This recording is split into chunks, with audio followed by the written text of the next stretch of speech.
Hai semua, selamat datang di video presentasi dari kelompok 11. Terima kasih udah klik video ini. Tenang aja, kamu gak bakal bosan karena kita bakal kupas bareng-bareng salah satu topik yang penting banget nih di mata kuliah akuntansi menengah 1, yaitu laporan persediaan. Sebelum lanjut, kenalin dulu ya, aku Wahyuni yang hari ini bakal nemenin kalian sebagai pembuka suasana. Dan aku nggak sendirian, tentunya aku bareng partner hebat aku.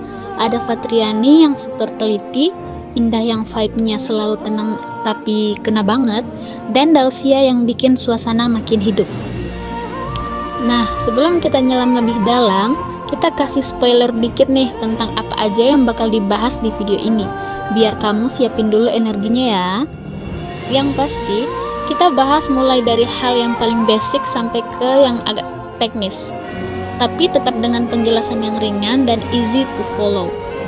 Ini dia poin-poin utama yang akan kita bahas. Tentang apa sih pengertian persediaan itu, kenapa penting buat perusahaan. Terus ada juga klasifikasi persediaan, karena nggak semua persediaan itu sama loh. Lanjut ke pengukuran persediaan, dimana kita bahas gimana sih cara menilai nilai dari perusahaan yang kita punya. Terus nggak ketinggalan, kita juga bakal bahas soal sistem pencatatan persediaan, baik itu periodik maupun perpetual. Plus gimana asumsi arus biaya itu bisa ngaruh banget ke laporan keuangan.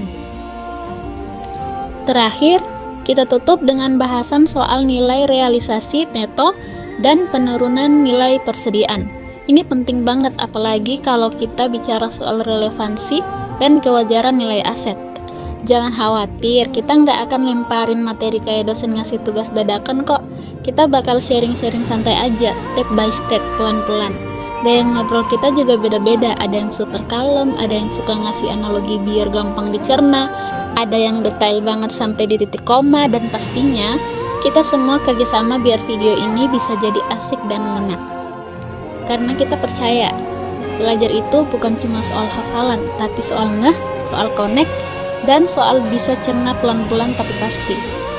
Dan semoga setelah nonton video ini, kalian bisa lebih paham dan makin pede buat bahas laporan persediaan kapanpun. So, siap buat mulai?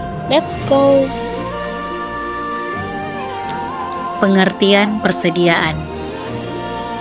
Persediaan adalah barang yang dimiliki oleh perusahaan, biasanya buat dijual lagi atau dipakai dalam proses produksi. Menurut Soemarso, persediaan barang dagangan adalah barang yang dimiliki oleh perusahaan untuk dijual kembali.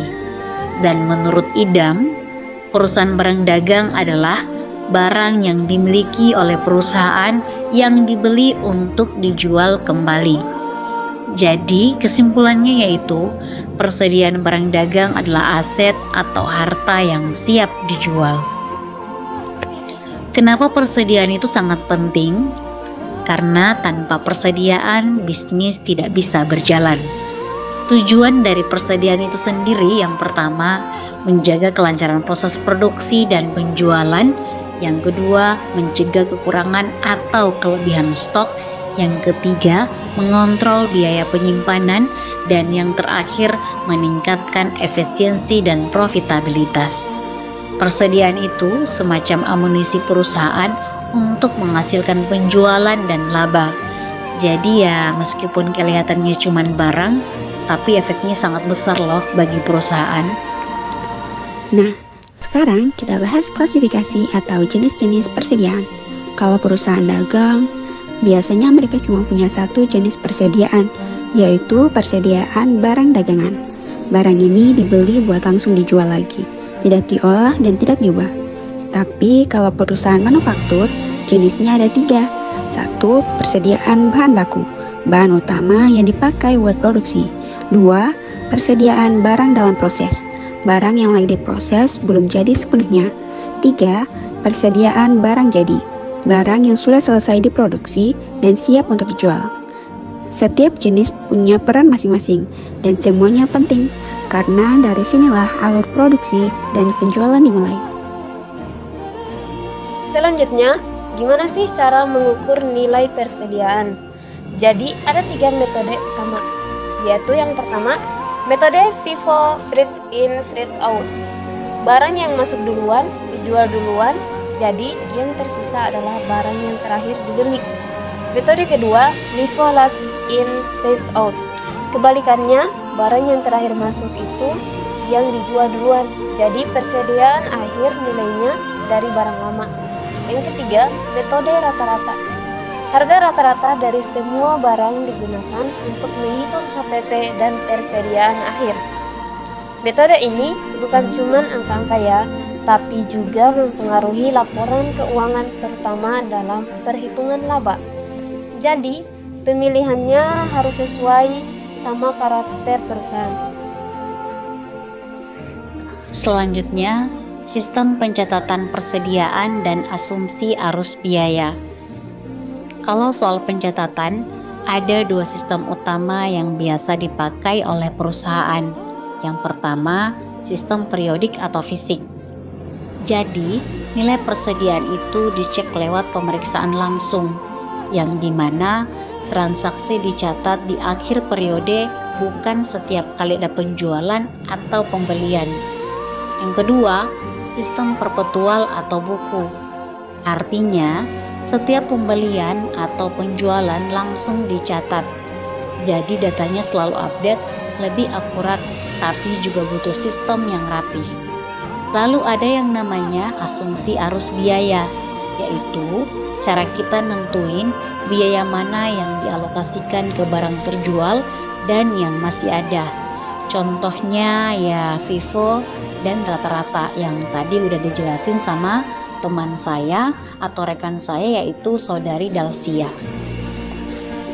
Oke, sekarang kita masuk ke yang namanya nilai realisasi neto atau NRV.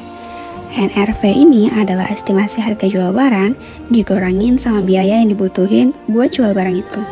Contohnya, harga beli barang 50.000, estimasi harga jual 60.000, biaya penjualan 15.000. Jadi NRV-nya 45.000. Nah, karena NRV lebih rendah dari harga beli, maka kita harus turunkan nilai persediaan jadi 45.000.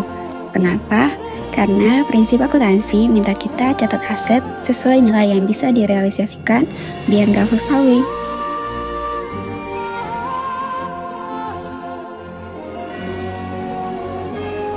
Oke, jadi ya gitu deh ya pembahasan kita tentang laporan persediaan.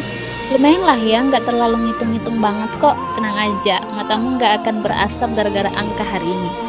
Tapi serius, semoga dari yang udah kita bahas tadi, kalian jadi lebih ngerti, atau setidaknya nggak seasing itu lagi sama yang namanya persediaan. Yang penting sih jangan langsung di skip ya, nanti pas ujian panik sendiri.